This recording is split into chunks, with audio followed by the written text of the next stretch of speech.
You have 24 hours to demolish that eyesore or we're calling the sheriff. That's what the HOA president screamed at me right before I revealed the secret that would destroy her entire world. There I was, 3 days into building my dream cabin when this woman storms onto my land with a clipboard and an attitude. Victoria Ashworth, HOA Queen Bee, demanding I tear down everything because it violates community standards. The smell of pine sap from fresh lumber mixed with her choking perfume as gravel crunched under more angry neighbors' SUVs. She's waving legal papers, threatening massive fines, acting like she owns the place. Little did she know, I had information that would flip this power game completely upside down. Information that would turn her threats into the most expensive mistake of her life. But before I tell you how one phone call legally obliterated an entire HOA, drop a comment. What would you do if neighbors tried to steal your land? And tell me where you're watching from. HOA nightmares unite us all. Let me back up and tell you how this nightmare started. My name's Marcus Brennan, 45, recently divorced electrician who inherited 5 acres of Colorado mountain paradise from my eccentric Uncle Silas. After months of courtroom hell and living in a cramped city apartment, this land felt like salvation, a place where I could build something real and maybe convince my teenage daughter Emma that her old man wasn't a complete failure. Uncle Silas was the family mystery. Disappeared into the mountains in 1980, showed up at Christmas smelling like wood smoke and diesel fuel, always muttering about land having more secrets than trees. Most relatives wrote him off as the crazy hermit uncle. When his lawyer called saying I'd inherited his property, I figured Uncle Silas knew something the rest of us didn't. The land was breathtaking. Creek water gurgled over smooth stones, hawk cries echoed off granite cliffs, and the sharp scent of pine sap mixed with wild sage created nature's own perfume. There was an old concrete foundation where Silas had started something, plus a workshop that looked like it belonged in a frontier museum. Standing there, breathing air that didn't taste like exhaust fumes, I felt hope for the first time in months. I cashed out my 401k, quit my city job, and started building a modest log cabin. Nothing fancy, just a solid home where Emma could visit weekends and see her dad building something worthwhile instead of tearing his life apart. The rhythm of hammer on nail, the satisfying bite of saw through timber, after months of lawyers and paperwork, honest physical work felt like therapy. Day 3 of construction, she appeared. Victoria Ashworth emerged from a pristine white BMW X5 like some corporate angel of death. Mid-50s, designer business casual, clutching a leather portfolio like a shield. Her heels clicked against the rocky ground with military precision, and her perfume, some floral assault weapon, clashed with the mountain air so violently it made my eyes water. "Excuse me," she marched across my property like she owned it. "Are you the individual responsible for this unauthorized construction?" I set down my circular saw, noting how she pronounced individual like it left a bad taste in her mouth. "Marcus Brennan, building a cabin on my land. You are?" "Victoria Ashworth, Pine Valley HOA president." She flipped through papers with theatrical authority. "This construction violates multiple community covenants. No permits, no architectural review, no environmental assessment. Frankly, this rustic approach threatens our property values significantly." I looked around at pristine wilderness stretching to the horizon. "What community? I don't see any houses." "The Pine Valley Homeowners Association governs all residential properties within our jurisdiction." She produced an official-looking document. "Your uncle signed these covenants when we formed 6 months ago. You inherited his obligations." 6 months ago? Uncle Silas died 8 months ago. She handed me a cease and desist order demanding immediate construction halt, plus a bill for $20,500 in accumulated violation penalties. "Remove all materials within 48 hours, Victoria announced. "Daily fines begin at $500, doubling weekly. We protect our community standards very seriously." The threat hung in the mountain air like smoke, but then she delivered the real message. "Let me be frank, Mr. Brennan." Her eyes swept over my work clothes, beat-up truck, and calloused hands. "This isn't the type of neighborhood where people in your situation typically thrive. We maintain certain expectations about resident quality. I'd hate for your daughter to be embarrassed by any unpleasantness." The mention of Emma hit like a punch to the gut. This woman had researched me, knew about my divorce, my financial struggles, my kid. "Are you threatening my family?" The words came out colder than I intended. Victoria's smile was sharp as winter wind. "I'm offering friendly advice. Some battles aren't worth fighting, especially when you're clearly outmatched. She climbed back into her BMW, but paused before driving off. 48 hours, Mr. Brennan. Don't make this harder than necessary. As her taillights disappeared down the mountain road, Uncle Silas's final words echoed in my head. Don't let anyone push you around. I stared at the cease and desist order, then at my half-built cabin. Victoria Ashworth thought she had all the power. She was about to discover how catastrophically wrong she was. Victoria didn't wait 48 hours. She came back the next morning with a lawyer and handcuffs-level confidence. A beat-up Honda Civic pulled behind her BMW and outstepped the saddest excuse for legal counsel I'd ever seen. Douglas Krensky looked like he got his law degree from a Cracker Jack box. Cheap suit, coffee-stained tie, briefcase held together with duct tape and desperation. Mr. Brennan, Victoria announced with theatrical authority, you're being served with official legal documents. Cease construction immediately and prepare for financial consequences. Krensky nervously shuffled papers. Pursuant to Pine Valley HOA covenants, you owe $15,000 in retroactive violation penalties. Furthermore, you never received proper HOA disclosure documents during property transfer, voiding your ownership claims. 15 grand? For building on my own land? The smell of Krensky's nervous sweat mixed with Victoria's choking perfume created this toxic cloud of legal intimidation. I'll review these with my attorney, I said calmly. Victoria's laugh cracked like ice. You can't afford an attorney, Mr. Brennan. Save yourself the embarrassment. The minute they left, I drove straight to the county courthouse. Betty, the friendly clerk, helped me dig through property records. The musty smell of old documents and fluorescent light buzz created this detective movie atmosphere as I uncovered something that made my blood boil. The Pine Valley HOA was formed exactly 6 months ago, 2 months after Uncle Silas died. I remembered my divorce attorney once telling me that timing in legal documents is everything, and this timing was impossible. The boundaries were drawn like a perfect target around my property, including just 12 houses. My 5 acres represented 60% of their total land area. That's mighty suspicious, Betty whispered over the property maps. Looks like someone drew those lines specifically to trap your uncle's land. I pulled more records, and every HOA member was either Victoria's relative or worked for her husband's construction company. This wasn't community governance, it was organized crime with a clipboard. I'd read enough legal thriller novels to know that dead people can't sign new contracts, and neither can you be bound by agreements made after you already own the land. Time for my counterpunch. I called Sarah Kim, a razor-sharp real estate attorney. Her office smelled like fresh coffee and pure determination. This is legally impossible, Sarah said, spreading documents across her conference table. You cannot retroactively bind a dead person to new covenants formed after their death. I've seen HOA scams before, but this is brazen even by their standards. We're filing countersuits, Sarah announced. Harassment, false claims, intentional infliction of emotional distress, plus investigating how they included your property in boundaries drawn after ownership transfer. But Victoria escalated fast. 2 days later, she called an emergency community meeting. Without inviting me, obviously. My neighbor Jake attended and reported back over beers on my porch. The evening air carried wood smoke from distant fireplaces, mixing with pine forest scents that reminded me why I'd fallen in love with this place. She's got people terrified, Jake said, claiming you're some dangerous drifter with criminal background. Complete lies, but fear spreads faster than truth in small communities. Then came the digital warfare. Victoria created a Pine Valley Community Safety Facebook group, posting my photo, stolen from an old union newsletter, alongside warnings about transient criminals threatening our children and property values. The comments were vicious poison. Get this predator out. My kids aren't safe. Sheriff needs to act now. But Victoria's arrogance became her downfall. In her rush to prove the HOA had money for legal action against troublemakers, she posted their financial records publicly. Those numbers told a shocking story. $847,000 collected in special assessments over 6 months. For 12 houses, that's over $70,000 per family. For what? No community amenities, no shared facilities, no infrastructure projects. I'd learned during my own divorce that legitimate expenses always have paper trails. When lawyers can't show you exactly where your money went, it usually went into someone's pocket.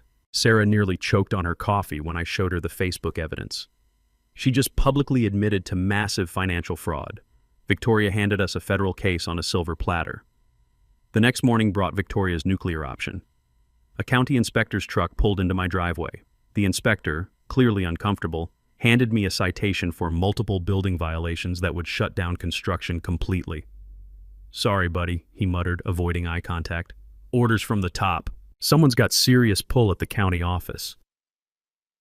The metallic taste of corruption hung in the mountain air like smoke from a distant fire. As his truck disappeared down the mountain road, I realized Victoria had crossed a line she couldn't uncross. She'd escalated from civil harassment to government corruption, using taxpayer-funded officials to settle personal vendettas. But she'd just handed me the nuclear option.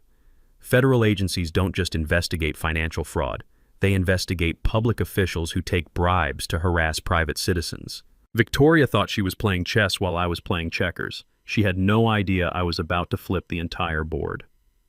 Victoria's next move came at 3 a.m. with the sound of breaking glass and the acrid smell of diesel fuel burning my nostrils awake. I stumbled outside to find my construction site looking like a war zone. Someone had taken a baseball bat to my lumber pile, scattering 2x4s like giant pickup sticks. My generator lay on its side, fuel soaking into pine needles with that sharp chemical stench that made my eyes water.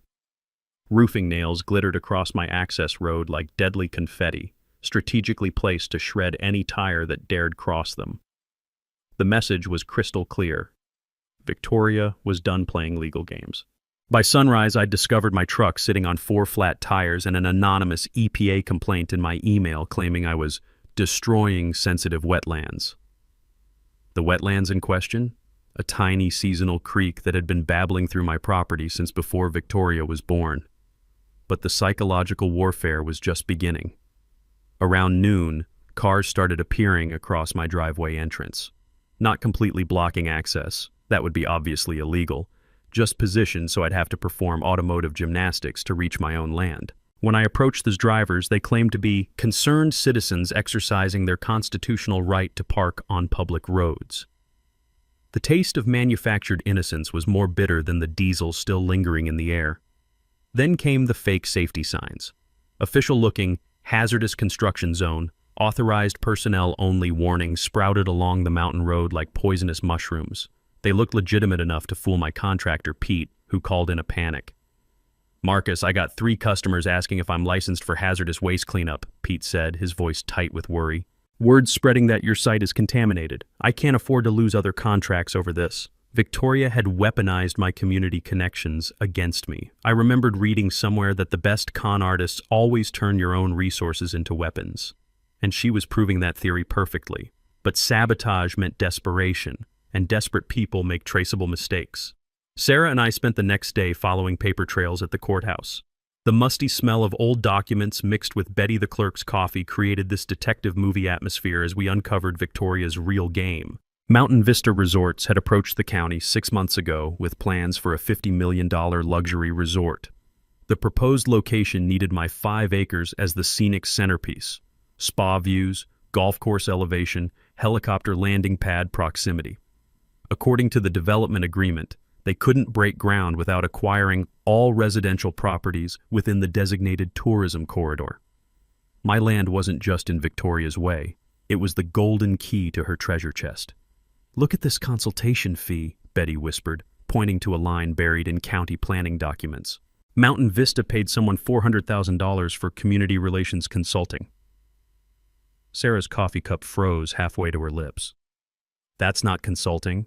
That's a bribe with a business card." Suddenly, Victoria's aggressive timeline made perfect sense. She wasn't just collecting HOA fees. She was earning a massive commission for delivering my property to developers. Every day I held out cost her hundreds of thousands of dollars in resort profits. That night, I put my electrician skills to work installing a comprehensive security system. Motion sensors, night vision cameras, the works. If Victoria wanted to escalate to criminal behavior, she'd do it in high-definition color. I didn't have to wait long for the feature presentation. Around midnight, a pickup truck crept down my access road with headlights off, engine barely whispering through the mountain silence. The driver, wearing a hoodie that couldn't hide his familiar jawline, began pouring something from a gas can near my lumber pile. My cameras captured everything in perfect detail, including the moment he looked directly into the lens like a deer caught in headlights. Tommy Ashworth, Victoria's son, 20-something kid who'd apparently inherited his mother's talent for felony-level stupidity. The next morning brought my counterpunch. I walked into the sheriff's office with USB drives full of video evidence. Tommy's midnight arson attempt, complete with facial recognition and license plate identification. Suddenly, Victoria's concerned citizen narrative crumbled faster than her son's alibi under questioning. But I wasn't finished digging. The HOA's public filings revealed a treasure trove of financial fraud, security consulting payments to companies that didn't exist, landscaping services from Victoria's brother-in-law who lived in Florida, and legal research fees that would make Supreme Court justices blush. Victoria had been systematically looting the HOA treasury while positioning herself for the resort payoff. She was double-dipping, stealing from neighbors today while planning to cash in on their land tomorrow. As I watched Tommy's arson footage for the 5th time that evening, the mountain air carrying the scent of pine and approaching storm clouds, I realized something crucial. Victoria wasn't just greedy, she was trapped. The resort deal probably had deadlines, and every day I remained meant she risked losing everything. Cornered animals bite hardest just before they die, but they also make the most spectacular mistakes. Victoria's response to her son's arrest was swift, vicious, and completely unhinged. The next morning I woke to find a process server on my doorstep with an emergency injunction. Victoria was claiming I was building an illegal commercial facility and demanding the court force me to demolish everything immediately. The paperwork alleged I was planning to operate a transient housing operation for undesirable elements that would destroy the moral fabric of our community. The smell of fresh legal ink mixed with morning pine air as I read through 15 pages of creative fiction. Victoria wanted $100,000 in community damages and was asking for an immediate restraining order preventing me from entering my own property. But that was just the warm-up act. By noon, 3 county inspectors swarmed my land like locusts. Environmental compliance, building safety, septic evaluation, all writing citations for violations that didn't exist. The lead inspector, Rodriguez, kept apologizing under his breath while photographing my perfectly legal electrical work. "Sorry, man," he whispered. "Orders from way above my pay grade. Someone's paying serious money to make your life hell." The metallic taste of corruption hung heavier than the mountain fog rolling in. During my divorce, I'd learned that when legal intimidation fails, bureaucratic harassment becomes the go-to weapon. Endless inspections, impossible compliance demands, death by 1,000 paper cuts.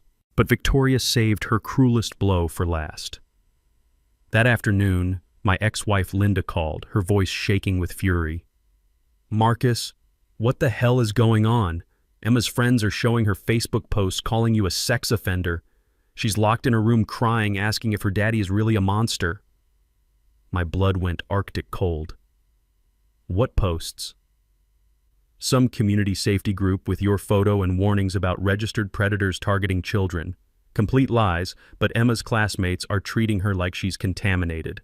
Linda's voice cracked. "She wants to know if she's safe visiting you anymore." The thought of my 15-year-old daughter reading those lies, having friends whisper and point, made my vision blur with rage. Victoria had weaponized my own child against me, crossing every line that mattered. "It's all fabricated, Linda. I'm fighting a corrupt HOA trying to steal my land for developers." "Fix this," she snapped. "Some judges consider social media scandals harmful to minors. This could affect your custody rights." After she hung up, I sat in Uncle Silas's workshop, surrounded by the scent of old wood and motor oil, feeling 40 years of family history pressing down on me. This wasn't about property anymore. Victoria was threatening my relationship with the only person who truly mattered. But her desperation had created my opportunity. That evening, my neighbor Jake knocked with urgent news. "Marcus, Victoria's group posted another emergency alert claiming you threatened to burn down the neighborhood. They're using a photo of you holding what looks like a weapon, actually your circular saw, but photographed to look menacing." The Facebook comments were a feeding frenzy. "Call SWAT. Armed and dangerous. Protect our children." But Jake leaned closer with the real intelligence. 3 HOA families approached me privately. "Victoria's threatening their property assessments if they don't sign statements against you. They're terrified of her now, not you. More importantly, HOA treasurer Beth Morrison had been asking uncomfortable questions about missing money. Victoria had been dodging audit requests while demanding more special assessments from members. Beth found invoices for companies that don't exist, Jake whispered. Payments for work never performed. She's demanding a full financial review and Victoria's panicking. This gave me the counterpunch I needed. I called Sarah immediately. Victoria's financial house of cards is collapsing. If we can force an emergency HOA audit before she destroys evidence, we've got her. Even better, Sarah said. False sex offender accusations are federal defamation crimes. We can file criminal charges while pursuing the financial fraud. But I wanted to hit Victoria where it really hurt, her wallet. The next morning, I drove to every business Victoria's family owned or frequented.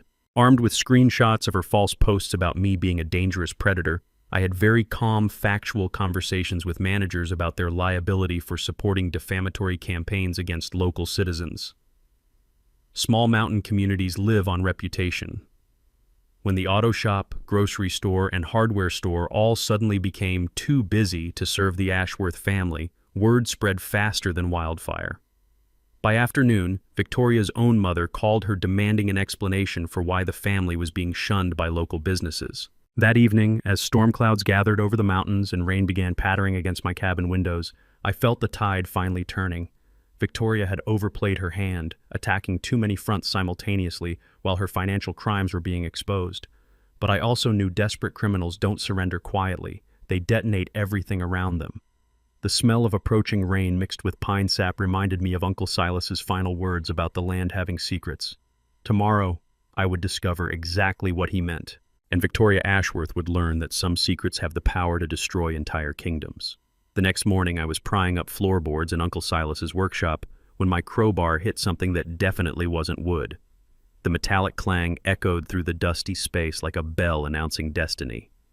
Beneath 40 years of accumulated sawdust and motor oil stains, I found a steel lockbox the size of a briefcase, painted military green and locked with a combination that had probably been set during the Carter administration.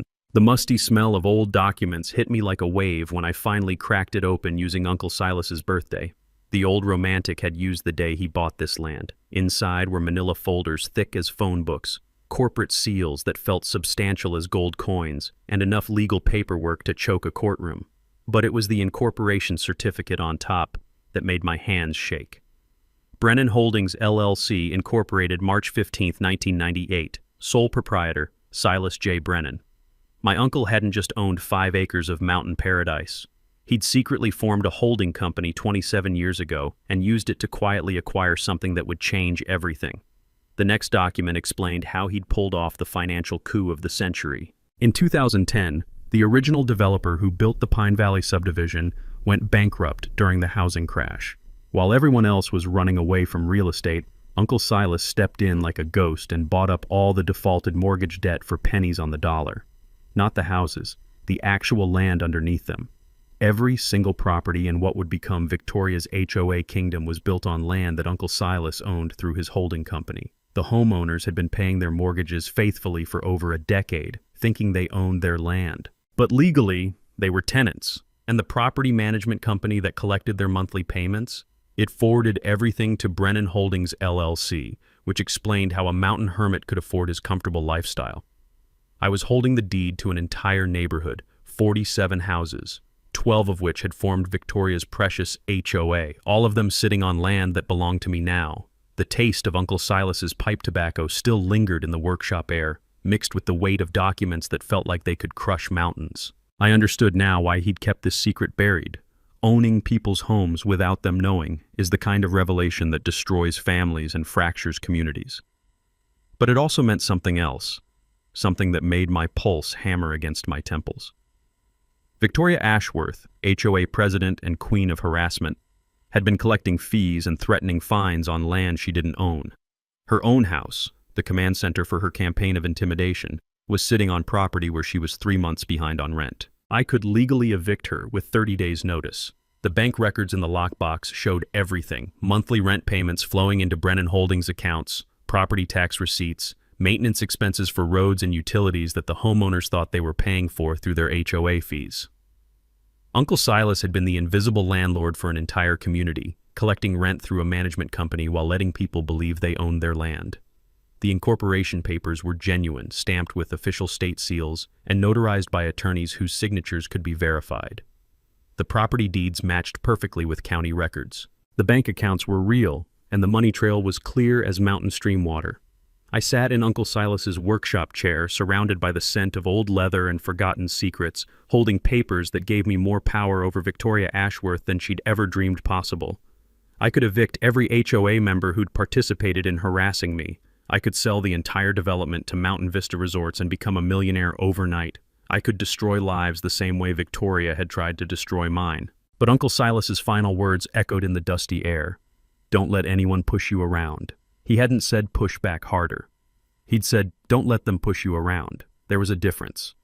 And that difference would determine what kind of man I chose to be. The weight of Uncle Silas's secret sat on my shoulders like a lead blanket as I spread the incorporation documents across Sarah's conference table. The smell of fresh coffee mixed with the gravity of what we'd discovered. I wasn't just fighting an HOA anymore. I was the landlord of everyone who'd been trying to destroy me. This is legally bulletproof, Sarah said, examining the corporate seal under her desk lamp. Your uncle was meticulous. Every document properly filed, every payment tracked, every legal requirement met for 27 years. She pulled out a legal pad and started sketching our options like a general planning a campaign. Plan A, reveal your landlord status immediately and negotiate HOA dissolution. Clean, simple, gets Victoria off your back permanently. Plan B, selective enforcement. Terminate leases only for the harassment ringleaders. Victoria, her family, maybe 2 or 3 others. Let the innocent neighbors stay. Plan C, full nuclear option. Media exposure of the entire scheme. Federal investigation of HOA financial crimes. Complete community upheaval. I thought about Emma reading those horrible Facebook posts, about my neighbors who'd been manipulated by Victoria's lies, about Uncle Silas choosing to keep this power secret for decades. What about Plan D? Use the leverage to build something better. Sarah's eyebrows rose. Explain. Victoria's been stealing from these people while lying about property ownership. What if we expose the financial crimes but offer the community a way forward? Reduced rents, actual ownership opportunities, turn this toxic HOA into something that helps families instead of destroying them. While Sarah researched legal precedents, I called my electrician buddy Jake to help with the technical preparation. We drove to his shop where the familiar smell of copper wire and electrical components reminded me that I had skills beyond legal warfare. You're really going to need this recorded, Jake said, helping me test a professional-grade audio system. When you drop this bombshell, you want every word documented for legal protection. Back in my truck, I reflected on something I'd learned during my apprenticeship years ago. The most powerful electrical systems aren't the ones that create the biggest sparks. They're the ones that deliver exactly the right amount of current to get the job done. Too little, and nothing happens. Too much, and you burn down the house.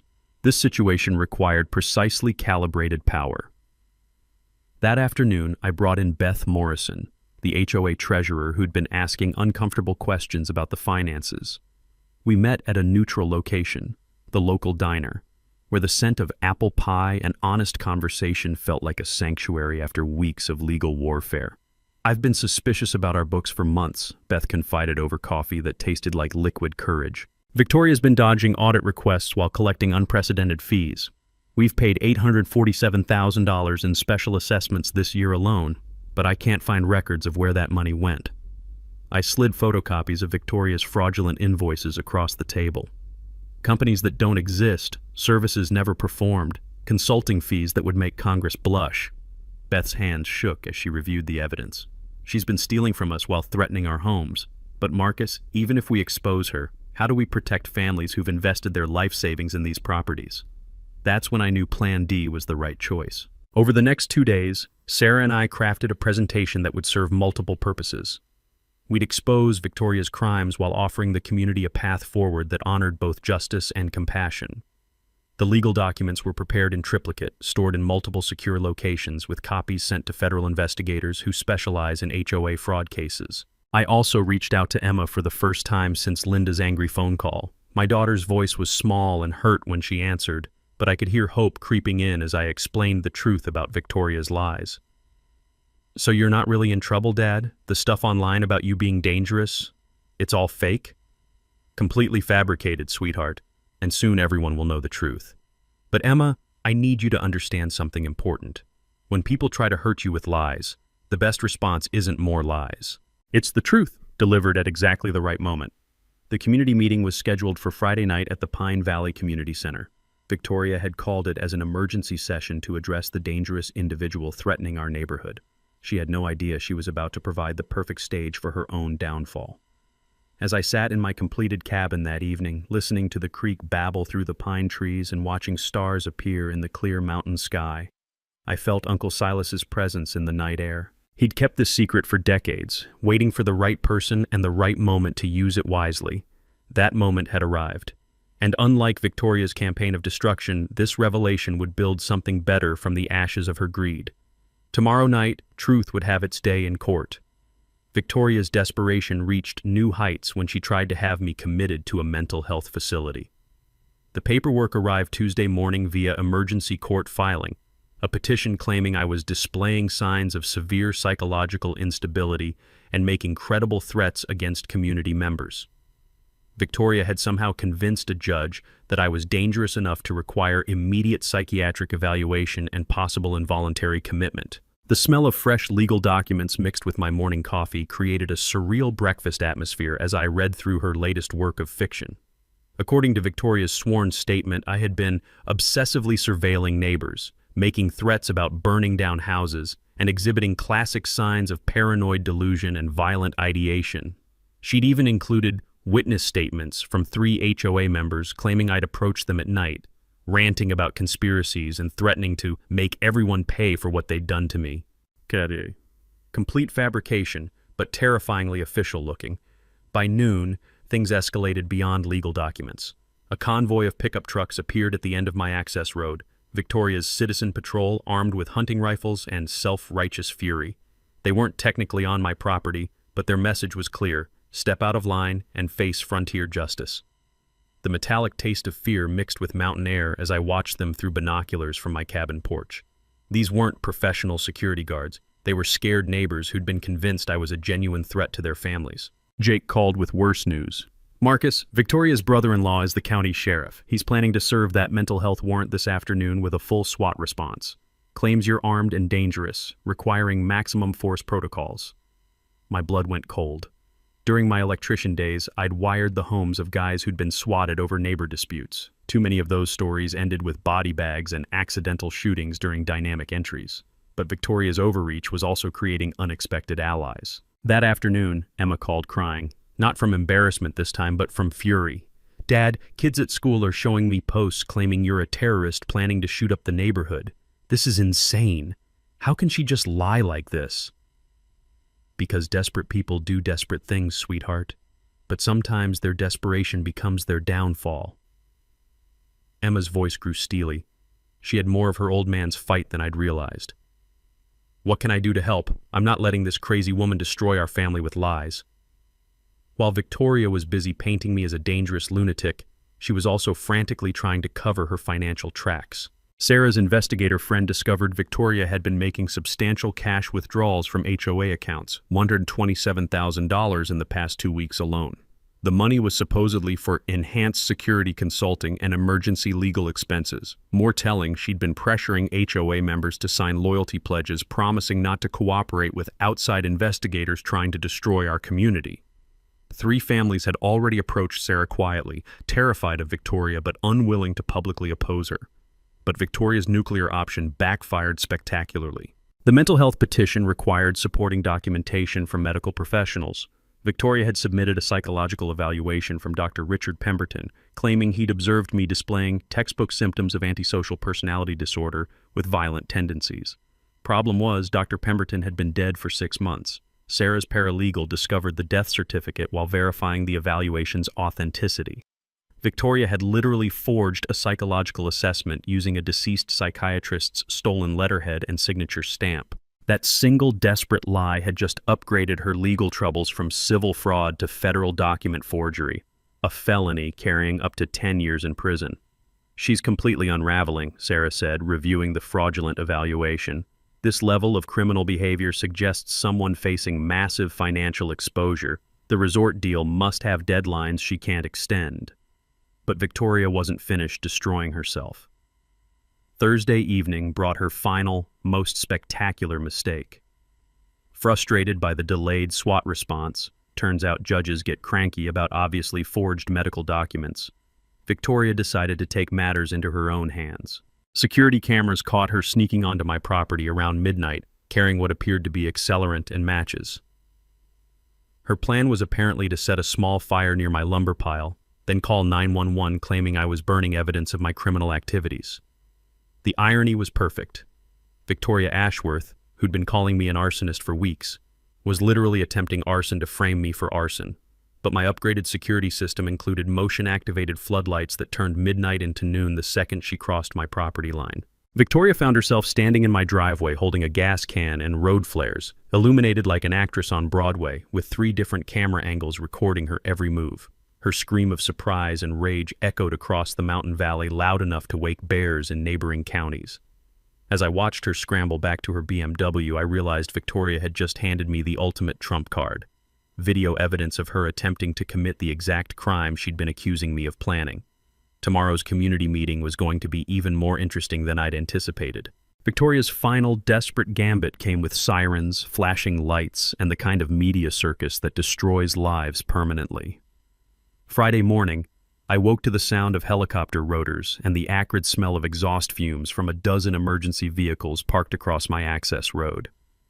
Through my cabin windows, I could see news vans, sheriff's deputies, and what looked like half the county's emergency response team setting up a perimeter around my property. My phone was buzzing with missed calls from reporters, all asking variations of the same question. How do you respond to allegations that you're holding your neighborhood hostage with explosive devices?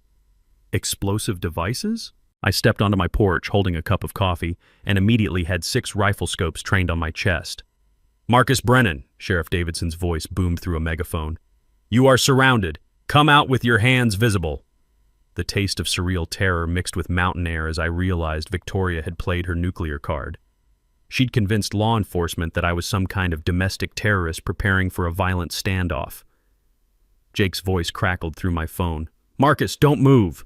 Victoria filed reports claiming you threatened to blow up the community center during tonight's meeting. She's got photos of you handling suspicious packages and testimony from 3 witnesses. The suspicious packages? Bags of concrete mix for my cabin foundation. The witnesses? Probably the same imaginary people who'd provided statements for her fraudulent psychological evaluation. But this time, Victoria had overestimated the gullibility of law enforcement. Sheriff Davidson approached my porch cautiously, his expression more embarrassed than aggressive.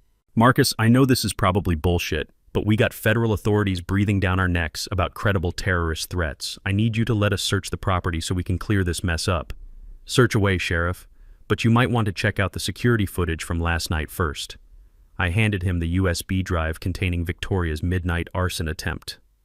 Davidson's face went through several interesting color changes as he watched our HOA president caught red-handed with accelerant and matches, trying to burn down the property she'd been claiming I wanted to destroy. "Well," he muttered, "that's going to complicate her credibility significantly." While the bomb squad spent 3 hours confirming that concrete mix was, in fact, concrete mix, Sarah was busy filing emergency motions to have Victoria arrested for filing false police reports, attempted arson, and terrorist threat hoaxes. Federal crimes that would put her away for decades. But the media circus was just getting started. By afternoon, news crews from Denver had arrived, drawn by reports of a mountain standoff with alleged domestic terrorist. Victoria, ever the opportunist, positioned herself as the heroic community leader protecting innocent families from a dangerous extremist. Standing in front of cameras with perfect makeup and practiced tears, she painted a picture of a peaceful neighborhood terrorized by an unstable outsider with a grudge against civilization itself. "This man has threatened our children, destroyed our sense of safety, and now he's apparently prepared to commit mass violence rather than follow simple community guidelines," Victoria sobbed into the microphones. "We just want our neighborhood back." The performance was Academy Award caliber, if the Academy gave awards for creative fiction. But Victoria's media strategy contained a fatal flaw. In her rush to appear sympathetic, she'd agreed to multiple live interviews without consulting lawyers. And live television doesn't allow for editing out inconvenient truths. Channel 7's investigative reporter, Maria Santos, had done her homework. During what Victoria thought would be a softball interview, Maria casually mentioned the HOA's financial irregularities. Mrs. Ashworth, records show your association has collected nearly $850,000 in special assessments this year. Can you explain where that money was spent? Victoria's confident expression flickered like a candle in wind. Well, we've had significant legal expenses dealing with this dangerous individual. But the legal expenses listed in your public filings total only $23,000. Where did the other $827,000 go? The pause that followed lasted about 3 seconds on television, but felt like 3 years in real time. Victoria's mouth opened and closed like a fish gasping for air, while her brain tried to manufacture an answer that wouldn't incriminate her further. That's confidential community business, she finally stammered. Confidential? Mrs. Ashworth, you're discussing this matter on live television while accusing your neighbor of terrorism. Surely financial transparency is relevant to your credibility. By evening, the story had shifted from dangerous mountain hermit threatens community to HOA president accused of massive fraud while filing false terror reports. Social media was buzzing with questions about Victoria's financial management and the suspicious timing of her escalating accusations. As the last news van disappeared down the mountain road, leaving behind only tire tracks and the lingering smell of diesel exhaust, I realized Victoria had just committed professional suicide on live television. Tonight's community meeting would be less about her accusations against me and more about her explanations to neighbors whose money she'd been stealing. The hunted had just become the hunter. The Pine Valley Community Center had never seen a crowd like this. 89 people packed into a space designed for maybe 60, with news cameras positioned along the walls and county officials occupying the front row like judges at a trial. The smell of nervous sweat mixed with the scent of old coffee and decades-old carpet created an atmosphere thick enough to cut with a knife. Victoria stood at this podium like a general addressing troops before battle, her PowerPoint presentation titled, "Protecting Our Community, the Marcus Brennan Threat Assessment." She'd dressed for victory. Sharp business suit, perfect makeup, voice projection that would make theater directors weep with envy. "Ladies and gentlemen," she began, clicking to a slide showing my cabin, "we gather tonight to address the clear and present danger that Marcus Brennan represents to our peaceful community." I sat in the back row, wearing my cleanest work shirt and holding a leather document folder that contained enough legal dynamite to level mountains. Sarah sat beside me, occasionally glancing at her phone where federal investigators were sending real-time updates about Victoria's financial crimes. Victoria's presentation was masterful manipulation. Photos of my threatening construction project, screenshots of my menacing social media presence, actually pictures of electrical work I'd posted to help other contractors, charts showing declining property values in areas with transient populations. "This individual owes our community $97,000 in accumulated fines and legal fees," Victoria announced, her voice rising with righteous indignation. "He has repeatedly threatened violence against families, attempted to intimidate our children, and yesterday was investigated by federal authorities for terrorist activities." The crowd murmured with fearful approval. These were good people who'd been fed a steady diet of lies for months, and Victoria's performance was convincing enough to sell ice to Eskimos. "Furthermore," she continued, clicking to a financial slide, "Mr. Brennan's continued presence threatens a major economic development opportunity that could benefit every family in this room. Mountain Vista Resorts has offered our community partnership in a $50 million project that would create jobs and increase property values significantly." Ah, there it was, the real motivation finally revealed in public, recorded by 3 news cameras and witnessed by county officials. Victoria had just admitted on the record that this entire harassment campaign was about clearing my land for developers. She opened the floor for victim impact statements, and 3 rehearsed neighbors delivered tearful testimonies about feeling unsafe and terrorized by my presence. The performance was so synchronized it looked like community theater. Then Victoria made the mistake that would haunt her forever. "Does anyone else have concerns about this dangerous individual threatening our community?" I stood up slowly, my leather folder tucked under one arm. "I do, actually." Victoria's confident smile faltered like a mask slipping. You're not a member of this community. You have no right to speak here." "Actually, Victoria," I said, walking calmly toward the front, "I think you'll find I have every right to speak. In fact, I have more rights in this room than anyone else." The crowd's murmur shifted from supportive to confused. Victoria's face was turning the color of old snow as I approached the podium. "My name is Marcus Brennan," I announced to the room, "and I'm the sole owner of Brennan Holdings, LLC. I opened my folder and removed Uncle Silas's incorporation documents, holding them high enough for the cameras to capture. Which means I'm the legal landlord of every single house in this subdivision." The silence that followed was so complete you could hear individual heartbeats. Then the room exploded into chaos. Gasps, shouts, the scraping of chairs as people turned to stare at neighbors they'd never realized were fellow tenants. Victoria grabbed for my documents like a drowning woman reaching for a life preserver. "That's impossible. This is our neighborhood. We own these homes." "You own the structures, Victoria, but the land underneath, that belongs to me, has for 27 years through my uncle's holding company." I spread the property deeds across the podium like playing cards. "Every monthly payment you thought was going to your mortgage company, it was actually rent, forwarded to Brennan Holdings. Every HOA fee you've been collecting, you've been stealing money from people for managing land you don't own." Sheriff Davidson stepped forward, his expression grim with understanding. "Mrs. Ashworth, you've been collecting association fees on property that belongs to Mr. Brennan?" Victoria's mask finally cracked completely. "You can't do this. I've spent years building this community. You're just some drifter who doesn't belong here." "Actually," I said, pulling out the rent payment records, "you're 3 months behind on your own rent, which means I have legal grounds to evict you with 30 days' notice." The room erupted again. Victoria lunged for the documents, screaming about property rights and community standards until Sheriff Davidson was forced to restrain her. "But I'm not here for revenge," I announced over the chaos. "I'm here to offer partnership. Those of you who participated in harassment campaigns have 30 days to find new housing. Everyone else, your rent just got cut in half, and we're building a real community together."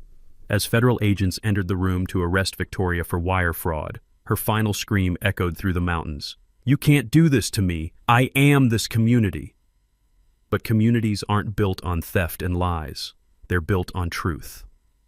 3 months later, I was sitting on my cabin porch watching neighborhood kids play safely in what used to be Victoria's restricted access common area, when Emma arrived for her weekend visit with a huge smile and news that made my heart soar.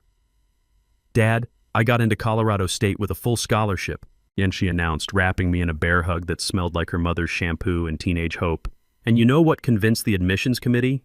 My essay about how my father taught me that real strength isn't about getting revenge. It's about building something better from the ashes of corruption."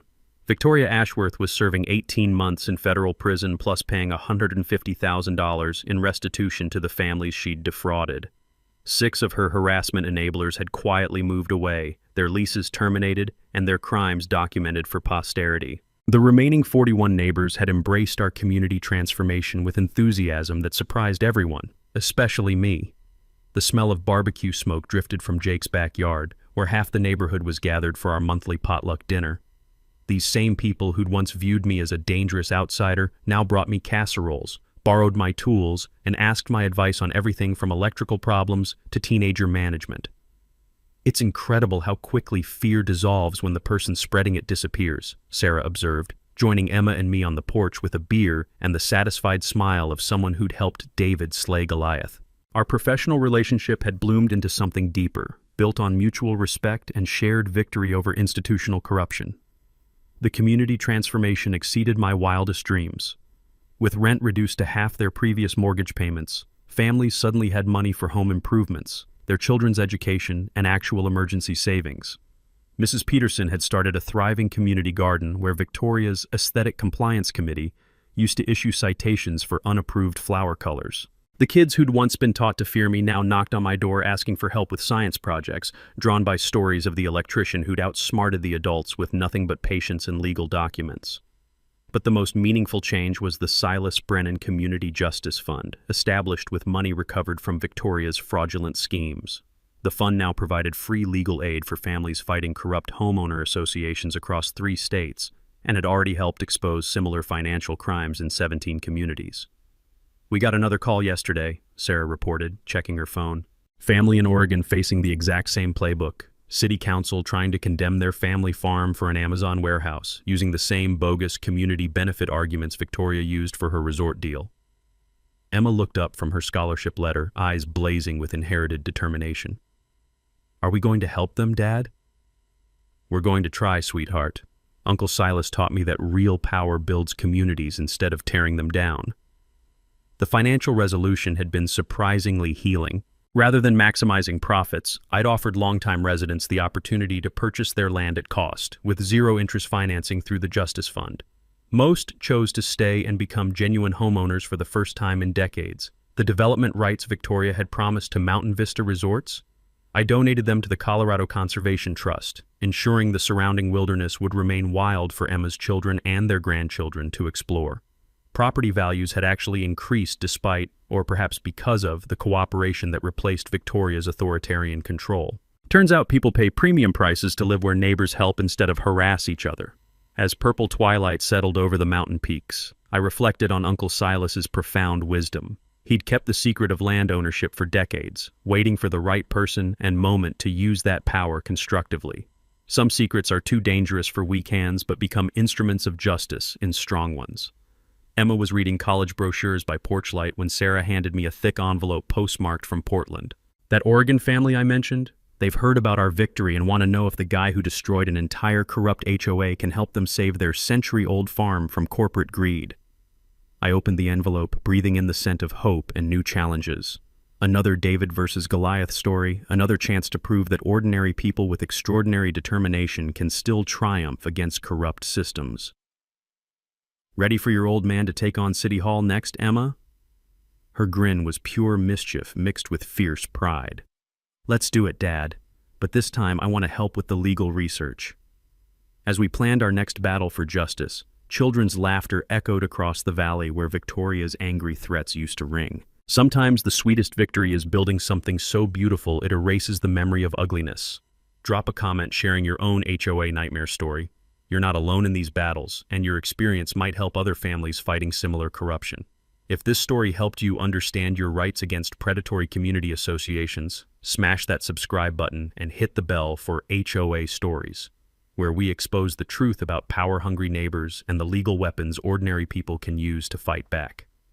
Next week, when City Council tried to steal our family farm for Amazon warehouse, they had no idea about Great-Grandpa's mining claims. Thanks for watching HOA Stories. If this episode made you laugh or shake your head at HOA madness, hit that like button and drop your opinion below. We post HOA Karen Chaos and Neighborhood Showdowns every week, so be sure to subscribe to catch the next unbelievable story.